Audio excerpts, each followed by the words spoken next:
Buenos días, me presento, soy el doctor Adolfo Cordoñer. Ante todo quiero dar las gracias al doctor Efraín Olseuer por haberme invitado a este primer simposio internacional de práctica ortomolecular y envejecimiento saludable. Vamos a hablar hoy del trastorno de estrés postraumático y acá les dejo mi mail porque como esto va a ser una charla grabada para que puedan hacer las preguntas que crean necesarias si les parece bien. Bueno, vamos a definir el trastorno de estrés postraumático como un trastorno que padecen algunas personas después de haber vivido o presenciado un acontecimiento impactante, terrorífico o peligroso. Es natural sentir temor ante una situación traumática y se da una respuesta de lucha o de huida para proteger a la persona. Pero estos episodios traumáticos deben ser importantes y se ha visto primero en los veteranos de guerra, o sea, un episodio traumático como una guerra, un maltrato infantil, una agresión física, sexual, catástrofes como terremotos, tsunamis, atentados terroristas, accidentes aéreos, accidentes de tránsito importantes.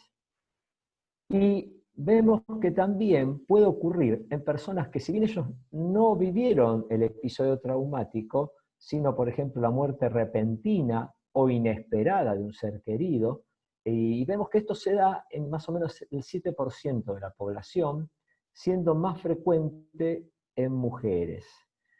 Para hacer diagnóstico, los síntomas deben comenzar dentro de los 3 primeros meses, deben durar por lo menos un mes o más, y deben interferir las actividades de la vida diaria, el trabajo. Generalmente la recuperación ocurre a los 6 meses, pero a veces se puede volver crónico persistente. Para hacer diagnóstico de trastorno de estrés postraumático, es necesario un síntoma de reviviscencia, un síntoma de evasión, 2 síntomas de hipervigilancia, de hiperreactividad, y 2 síntomas cognitivos y de estado de ánimo. Los síntomas de reviviscencia son los flashbacks, o sea, recordar el episodio traumático con los mismos sentimientos e incluso en este caso ahora con síntomas físicos de palpitación, taquicardia, sudoración, tener pesadillas nocturnas, pensamientos aterradores. Los síntomas de evasión generalmente se da que el paciente no quiere volver a esos lugares donde ocurrió el episodio traumático, quiere evitar los pensamientos, sentimientos y acontecimientos que se le recuerdan, y sobre todo se ve con los objetos. Por ejemplo, si el paciente tuvo un accidente de automóvil, trata de evitar de viajar en automóvil, opta por no manejar más. Y los síntomas de hipervigilancia e hiperreactividad, se ve que hay una tendencia a sobresaltarse fácilmente, a sentirse tenso con los nervios de punta, a tener dificultad para dormir, arrebatos de ira, tener dificultad en las tareas diarias como dormir, comer o concentrarse. Vemos que en respecto a los síntomas cognitivos y del estado de ánimo, es importante ver cómo funciona acá el mecanismo de negación, porque hay problemas para recordar detalles importantes de esa experiencia traumática, hay pensamientos negativos sobre uno mismo y sobre el mundo, hay sentimientos distorsionados, por ejemplo, un excesivo sentimiento de culpa o de remordimiento, hay pérdida de interés por las actividades placenteras, por los hobbies, y hay sentimientos de aislamiento, distanciamiento social, de amigos y también de familiares. En los niños, incluso en los niños menores de 6 años, esto puede manifestarse de otra manera. Por ejemplo, puede manifestarse como que se orinen en la cama, un niño que ya ha aprendido a ir al baño, puede ser que se olviden de hablar, incluso muchos chicos después de un trastorno, de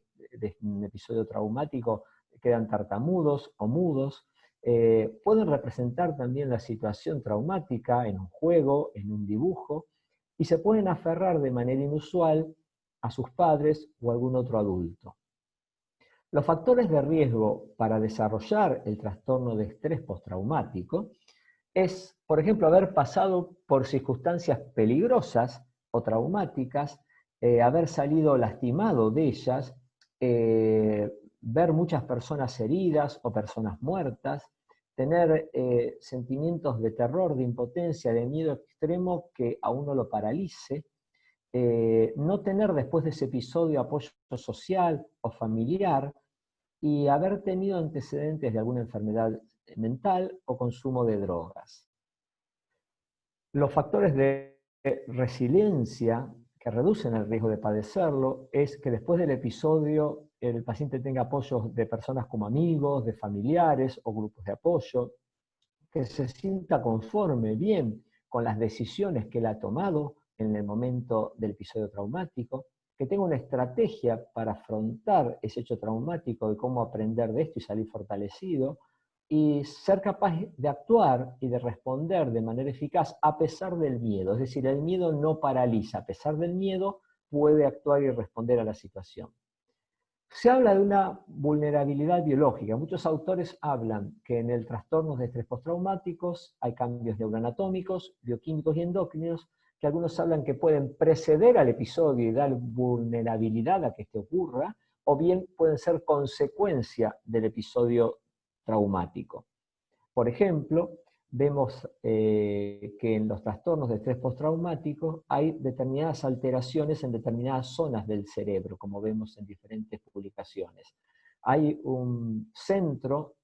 del trauma que sería el hipocampo, la amígdala, la corteza prefrontal, el locus coeruleus, y esto va a llevar, como vamos a ver luego, a una disregulación del eje hipotálamo hipoficiario adrenal y una hiperactividad del sistema nervioso autónomo. Entonces, lo que caracteriza el trastorno de estrés postraumático es la neuroinflamación. Vamos a ver una inflamación a nivel cerebral. Y esto es lo que hace que el trastorno de estrés postraumático se asocie a enfermedades que tienen una causa de base, un denominador común, que es la inflamación celular no resuelta. Por eso vemos que se asocia a sobrepeso, obesidad, síndrome metabólico, diabetes, enfermedad cardiovascular, enfermedades neurológicas, envejecimiento, cáncer, enfermedades autoinmunes, como es el caso de la artritis reumatoidea. Y entonces vemos acá una asociación, que los pacientes con trastornos de estrés postraumático que tienen esta inflamación celular de bajo grado, son los que van a tener activados los genes PCR, los genes AKNR-D55, que son genes involucrados con la inflamación, con la inmunidad, y van a predisponer a este estado de inflamación estéril de bajo grado. Entonces, tanto el estrés físico como psíquico pueden gatillar la inflamación a través de proteínas de choque térmico, de proteínas S10, de ADP o ácido úrico. Van a actuar estimulando el receptor TLR4 a través de patrones moleculares asociados a daño. Y eso es lo que hace que el paciente tenga una inflamación estéril, o sea, una inflamación de bajo grado estéril, que es lo que lo lleva, ya sea vía NF-κB, vía inflamasoma o vía no inflamasoma, a un estado de inflamación crónica que lo asocia a enfermedad cardiovascular, a enfermedad aterosclerótica, diabetes, cáncer, enfermedades de intestino inflamatorias, enfermedades inflamatorias articulares como artritis, gota, enfermedades inflamatorias cerebrales como Alzheimer, Parkinson, esclerosis múltiple, enfermedades de la piel como psoriasis, alergia, enfermedades alérgicas pulmonares inflamatorias como el asma principalmente. Entonces, vemos una asociación del trastorno de estrés postraumático con la inflamación. Y esto es lo que llevó a los investigadores entonces a tratar de buscar marcadores inflamatorios en la sangre y en el líquido cefalorraquídeo. Y entonces encontraron diferentes publicaciones, encuentran aumentos de interleuquina 1, de factor de necrosis tumoral alfa, de interleuquina 6, de PCR. Y a su vez, como la neuroinflamación, como vamos a ver luego, lleva a una alteración del ritmo circadiano, la cronodisrupción, alteración del eje hipotálamo, hipoficiario adrenal y el sistema nervioso autónomo, no solo vemos que hay elevación de las citoquinas proinflamatorias, sino que hay una disminución de las antiinflamatorias, como la interleuquina 4, el interferón gamma, linfocitos y la actividad de las natural killer. Entonces vemos que en este estado de neuroinflamación hay un aumento de las especies reactivas de oxígeno y de las especies reactivas de nitrógeno a nivel cerebral. Y esto ocasiona diferentes alteraciones que ahora vamos a ver,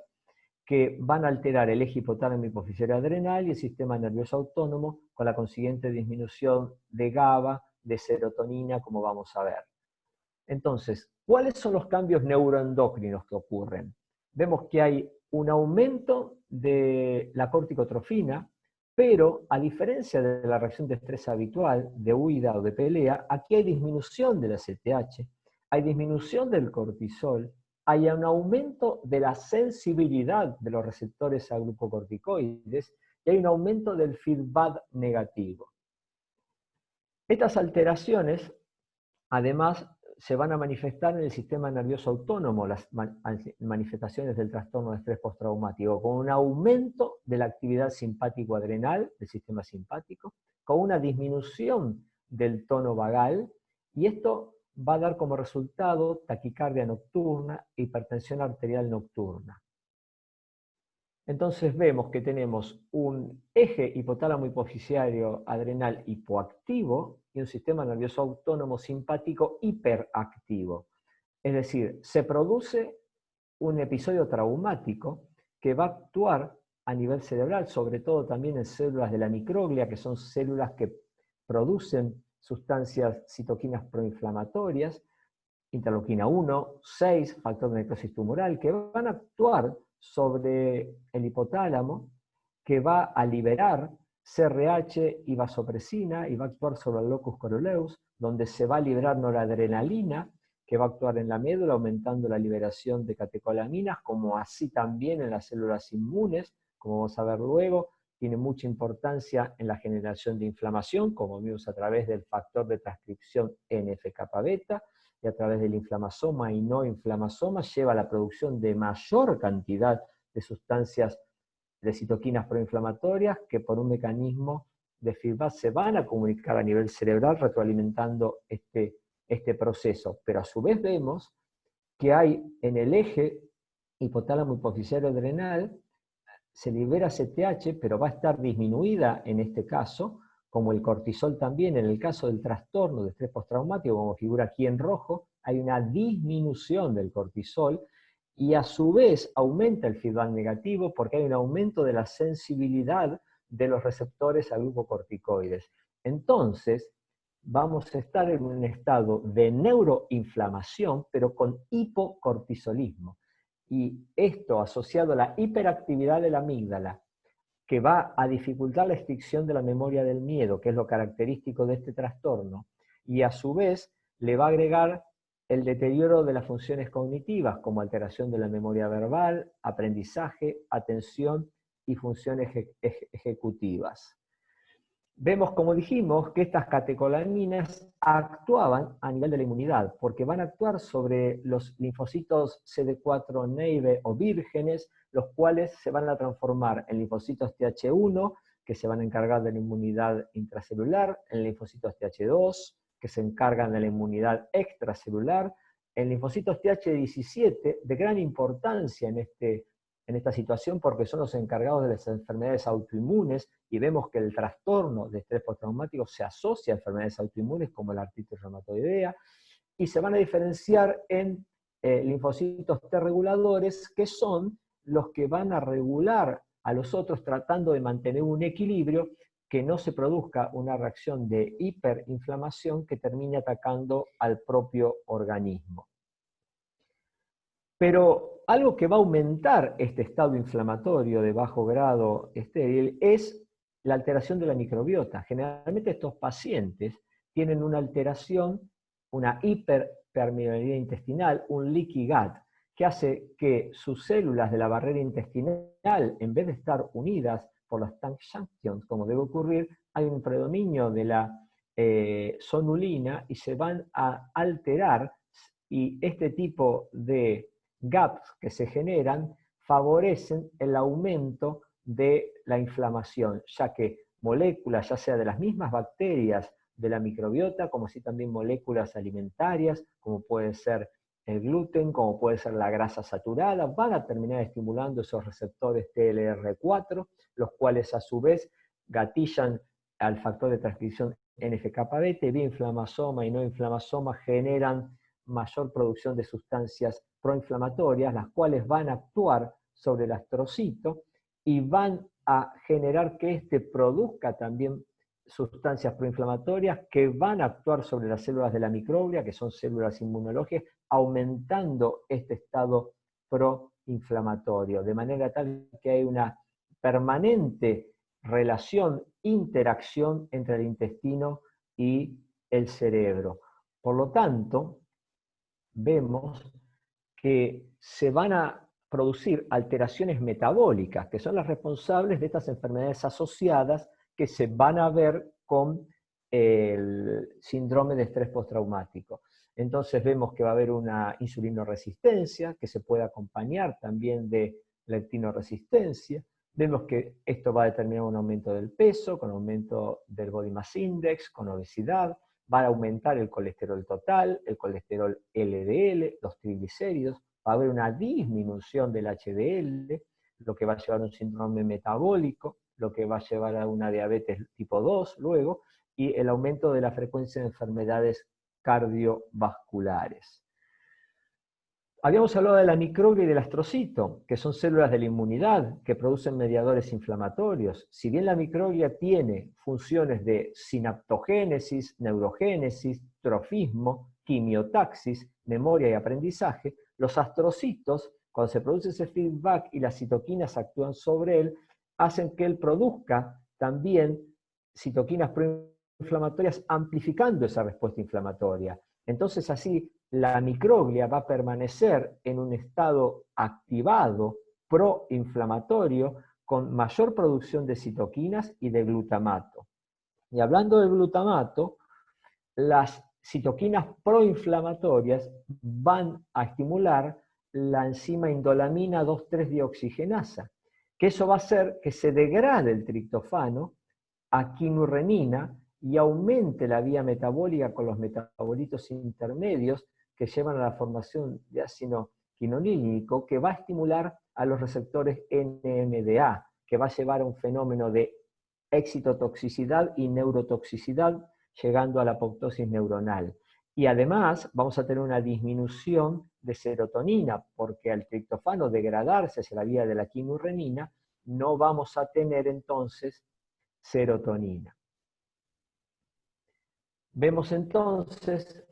que el centro del problema es la alteración del ritmo circadiano. Y una causa de esto es la cronodisrupción que ocurre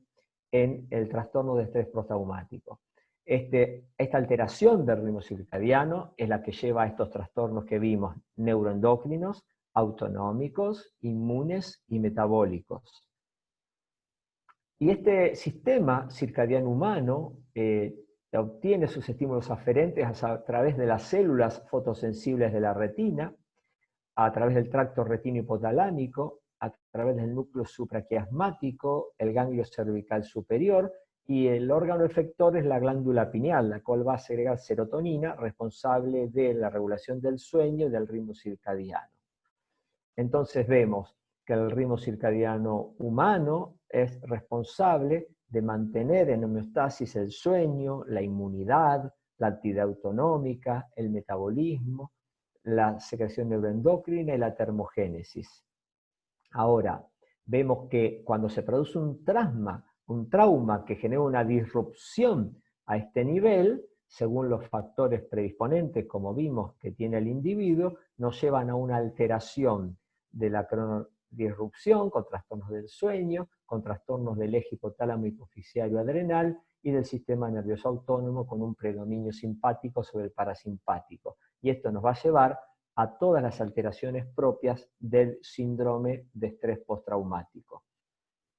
Vemos que esta cronodisrupción es muy importante, ya que la melatonina tiene funciones, ya que la aferencia viene a través del núcleo supraquiasmático, del ganglio cervical y del hipotálamo, que actúan sobre la glándula pineal, y el efector melatonina va a tener un sinnúmero de acciones, como vamos a ver ahora, a través de receptores de membrana, de citoplasma, del núcleo, o actividades independientes de los receptores. Vemos entonces que la melatonina tiene acciones por receptores de membrana MT1 y MT2, modulando el ritmo circadiano, el tono vasomotor, la cronodisrupción, es decir, el sueño, la modulación inmune, va a modular el crecimiento óseo, la sensibilidad al dolor, el eje hipotálamo hipofisiario adrenal, la modulación presináptica, aprendizaje y memoria. A su vez, por receptores citoplasmáticos MT3, modulados por calmodulina, va a tener importancia en la regulación enzimática y efectos citoesqueléticos. Por receptores nucleares va a modular la inmunidad y va a estimular la producción de antioxidantes endógenos a través del factor de transcripción NRF2. Y vemos que a su vez tiene funciones independientes del receptor, que son funciones fundamentalmente antioxidantes de scavenging, a través de las neutralizando especies reactivas de oxígeno y especies reactivas de nitrógeno, producidas por radiación ultravioleta, por fenómenos de isquemia reperfusión, por metales pesados, por alcohol, drogas o por disfunción mitocondrial. Entonces vemos que en el disturbio del sueño, en la cronodisrupción, hay una hiperactividad simpática que se pone de manifiesto en ataques de ansiedad nocturnos, se pone de manifiesto en los sueños, en las pesadillas, en los terrores nocturnos, en el insomnio, porque hay un menor porcentaje de sueño REM, hay movimientos corporales, como por ejemplo las piernas inquietas, hay desórdenes respiratorios, taquicardia nocturna, hipertensión arterial nocturna, hay afectación de la consolidación de la memoria. La cronodisrupción, sus efectos los produce primero a través de modificar la expresión de genes relacionados con el ritmo circadiano, que es el nudo central del problema, la alteración del ritmo circadiano. Aquí vemos todos los genes que son afectados por la cronodisrupción, y esto lo hace modificando la expresión genética a través de una regulación epigenética, a través de la metilación del ADN y la acetilación de las histonas. Entonces, podemos ver que el trastorno de estrés postraumático, debido a la cronodisrupción, se van a generar una serie de alteraciones relacionadas con la cronodisrupción y la afectación del ritmo circadiano, generando obviamente la disrupción del sueño, alteración del eje hipotálamo hipofisiario adrenal, alteración del sistema nervioso autónomo a predominio simpático, alteración de la sensibilidad de los receptores para glucocorticoides, alteración de la sensibilidad del dolor, aumentando el estrés oxidativo y la inflamación, aumentando el desarrollo de alteraciones metabólicas que llevan al síndrome metabólico y la diabetes, alteraciones en la regulación inmune y en la memoria y el aprendizaje. La medicina convencional nos va a ofrecer como tratamiento psicoterapia, desensibilización y reprocesamiento por movimientos oculares, y la FDA prueba dos tipos de antidepresivos, los inhibidores de la recaptación de serotonina y los inhibidores de la recaptación de serotonina y noradrenalina.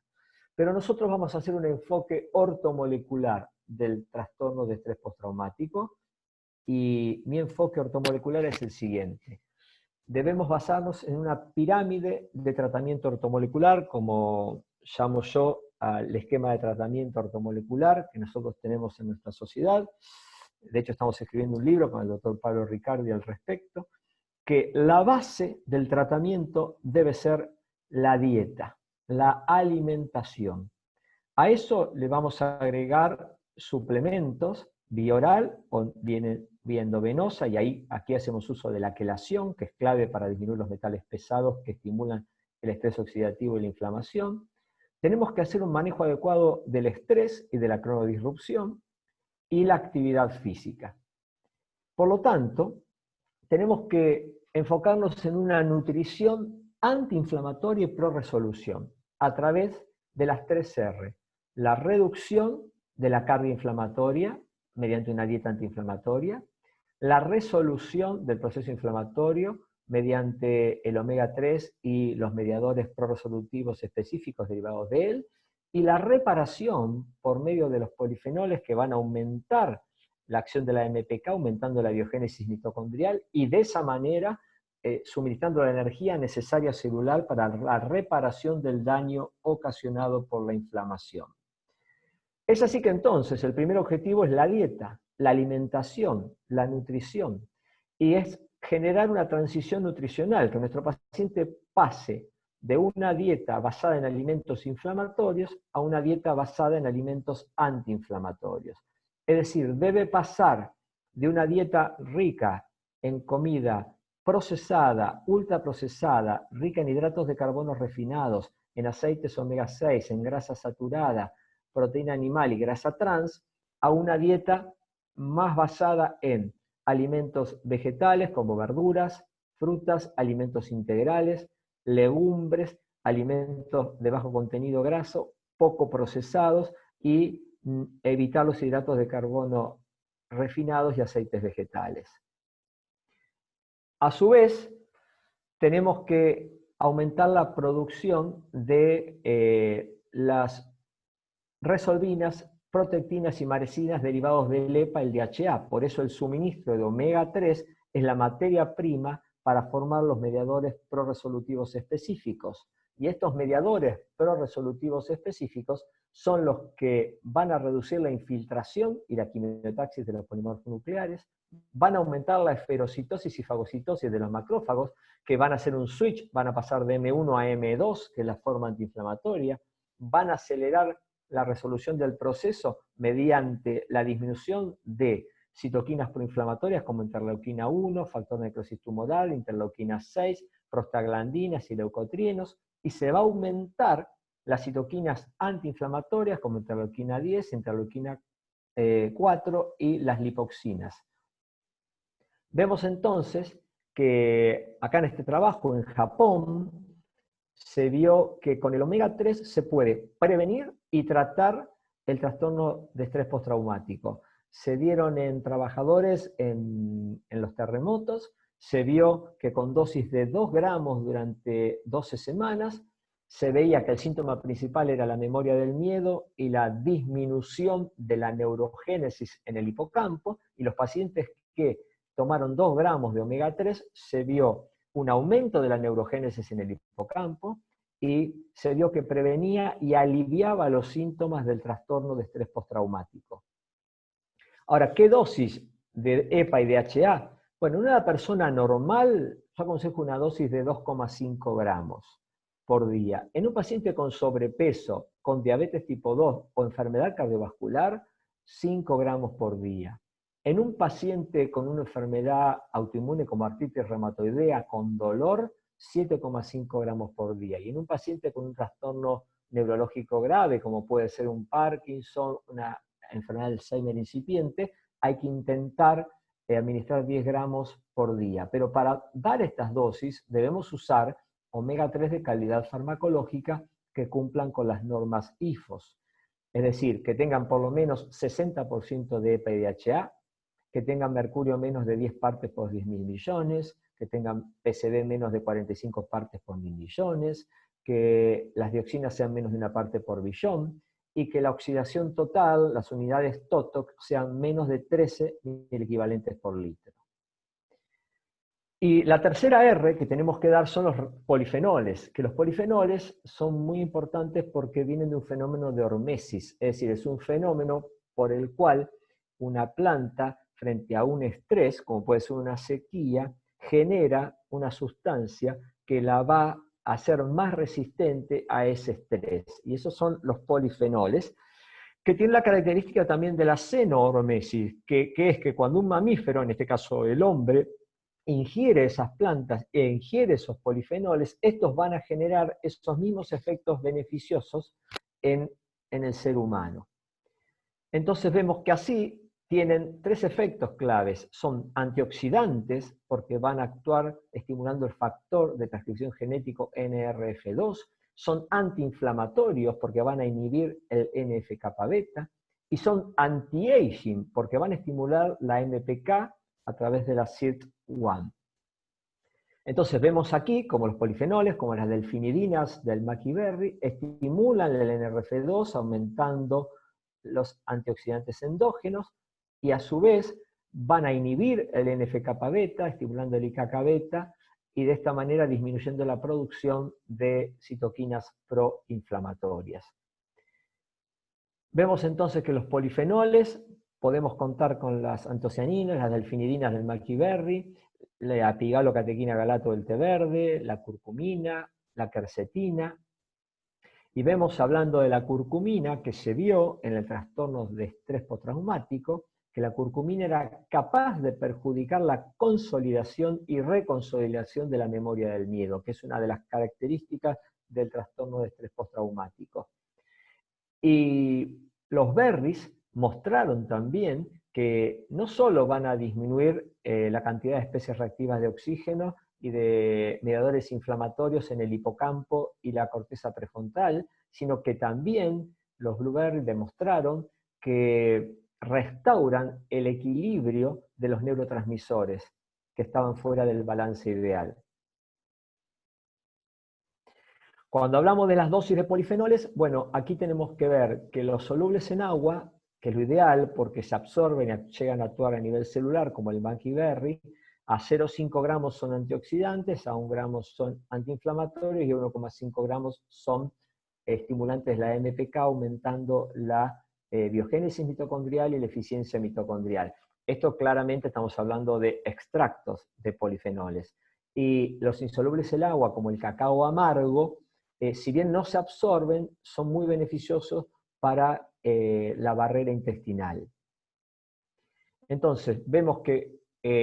con una nutrición antiinflamatoria y proresolutiva, mediante una dieta antiinflamatoria para reducir la carga inflamatoria, mediante el omega 3 para resolver la inflamación por las resolvinas, protectinas y maresinas, y mediante los polifenoles para reparar, estimulando la MPK y la energía necesaria, podemos estar haciendo una terapia génica antiinflamatoria, proresolutiva y reparadora. ¿Y cómo sabemos nosotros si estamos en el camino adecuado? Bueno, con el perfil de inflamación celular, con el índice araquidónico EPA, estando entre 1,5 y 3, estamos en el rango adecuado de normoinflamación. Con un índice de triglicéridos HDL menor o igual a 1, sabemos que no tenemos insulinoresistencia hepática, ya que sería más de 3 para que hable de insulinoresistencia hepática. Con una hemoglobina glicosilada de 5 más menos 0,2, estamos en un nivel de estrés oxidativo adecuado, y con una PCR ultrasensible menor o igual a 1, estamos en un nivel de citoquinas proinflamatorias adecuado. Pero no debemos olvidar, además de la nutrición antiinflamatoria, debemos tratar el leaky gut, porque esto va a exacerbar el estado inflamatorio. Y aquí tenemos, en vez de las 3 R, las 4 R. Remover, que esto significa con una dieta rica en fibra soluble, vamos a poder de esa manera estimular la flora microbiota adecuada con el estímulo de la síntesis de los ácidos grasos de cadena corta, como propionato, acetato y butirato, sobre todo el butirato para alimentar el colonocito. Tenemos que reponer las enzimas pancreáticas y el ácido clorhídrico a través de la betaína. Tenemos que reparar esa barrera dañada a través de la glutamina en dosis de 500 a 1500 miligramos, el zinc en dosis de 16 miligramos, omega 3, como ya vimos, y polifenoles. Y cuando esta barrera esté reparada, tenemos que reinocular los probióticos, ya sea a través de un pool de lactobacillus acidophilus, ramosus, bifidobacterias, como así también, si no, con alimentos como el kéfir, como el yogur, como el chucrut.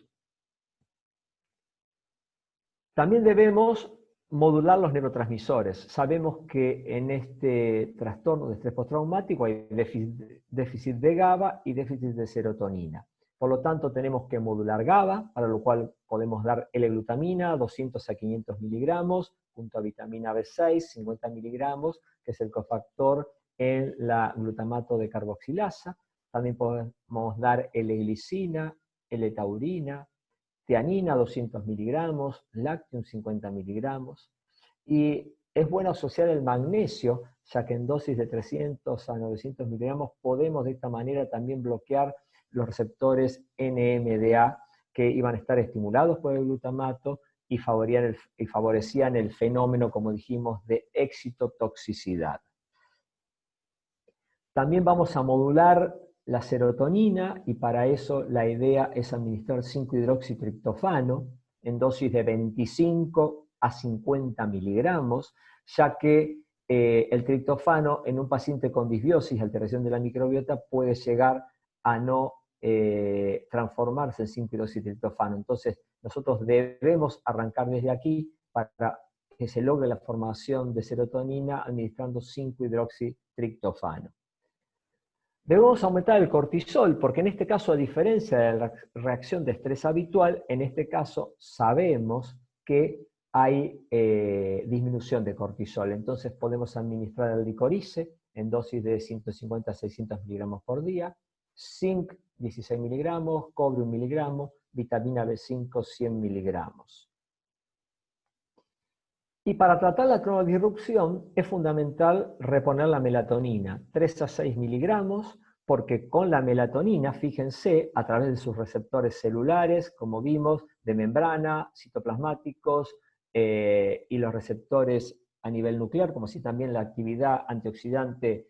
por fuera de los receptores, vamos a regular la disrupción del sueño, el eje hipotálamo hipofisario adrenal, el sistema nervioso autónomo, la sensibilidad de los receptores, a glucorticoides, la sensibilidad al dolor, el estrés oxidativo y la inflamación, las alteraciones metabólicas, la desregulación inmune. Realmente la melatonina tiene una gran actividad en la regulación inmune y vamos a mejorar la memoria y el aprendizaje. Y vemos acá como la melatonina tiene un sinnúmero de funciones a nivel óseo, a nivel de neutrófilos, de macrófagos, de natural killer, de linfocitos T, de linfocitos B, del timo y del vaso. Es decir, la melatonina es un gran regulador de la inmunidad. También podemos usar adaptógenos, que son extractos de hierbas que nos permiten ejercer una función antioxidante, como vemos en estos trabajos, una acción antiinflamatoria, nos permiten también ejercer una acción GABAmimética, o sea, aumentar GABA, y vemos que tienen diferentes mecanismos de acción, incluso estos fitoquímicos vemos que van a aumentar la resistencia al estrés por un mecanismo no específico, pero son antioxidantes, son antiinflamatorios, aumentan la inmunidad, aumentan la resistencia al estrés, aumentan la actividad GABA y sensibilizan a la acción de la melatonina, van a mejorar la homeostasis hormonal y la homeostasis metabólica. Podemos usar rodiola, 400 miligramos, es la que yo más uso. Podemos usar ginseng, 250 a 500 miligramos. Podemos usar ashwagandha, 300 a 600 miligramos. Podemos usar equisandra, 250 a 1 gramo. Podemos usar cordyceps, 2 a 4 gramos. Y como dijimos, en nuestra pirámide de tratamiento ortomolecular es importantísima la actividad física. La actividad física, fíjense, hay más de 500 trabajos que hablan de los efectos de la actividad física en el trastorno de estrés postraumático. La actividad física claramente va a prevenir el estrés postraumático y en caso de que haya trastorno de estrés postraumático, mejora la evolución del mismo reduciendo los síntomas de ansiedad, de depresión, los disturbios del sueño y la enfermedad cardiovascular. Obviamente combate todas las alteraciones metabólicas que van acompañadas del estrés postraumático, porque va a disminuir la insulinoresistencia, va a aumentar la captación de glucosa a nivel del músculo, va a mejorar la secreción de insulina, va a aumentar la masa muscular con aumento de las reservas de glutamina, lo que va a tener una repercusión en la inmunidad. A su vez va a aumentar la NPK y la biogénesis mitocondrial, va a disminuir el estrés oxidativo y la inflamación por el efecto conocido como de mitohormesis,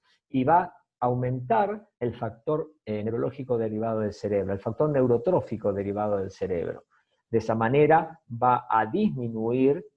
y va a mejorar la neurogénesis a nivel del hipocampo y de la amígdala.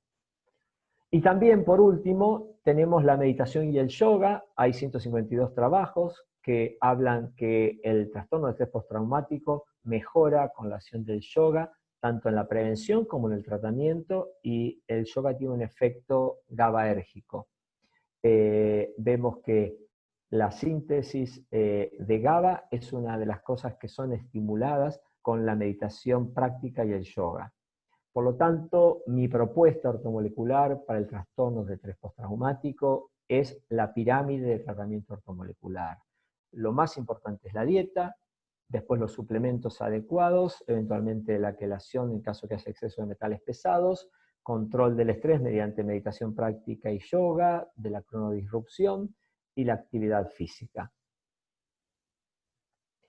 Bueno, muchas gracias por su atención. Aquí nuevamente les dejo mi mail para los que quieran realizar alguna pregunta, adolfoanselmocordoñer@gmail.com, y aquí está nuestra sociedad FIMON para todos aquellos que quieran conectarse con nosotros en Argentina. FIMON Medicina es nuestro Instagram, FIMON Medicina Ortomolecular nuestro Facebook, y nuestra secretaria@fimon.com.ar en nuestro mail, para cualquier consulta que quieran hacer. Desde ya, muchas gracias.